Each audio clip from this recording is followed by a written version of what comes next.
यूहन्ना रसूल की इंजील उसका 10 बाब और उसकी पहली 6 आयात में कुछ यूं मरकूम है, मैं तुमसे सच कहता हूं कि जो कोई दरवाजे से भीड़ खाना में दाखिल नहीं होता बल्कि और किसी तरफ से चढ़ जाता है, वो चोर और डाकू है।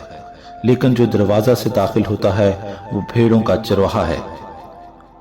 उसके लिए दरबान दरवाजा खोल देता है और भेड़ें उसकी आवाज सुनती हैं और वो अपनी भेड़ों को नाम बनाम बुलाकर बाहर ले जाता है।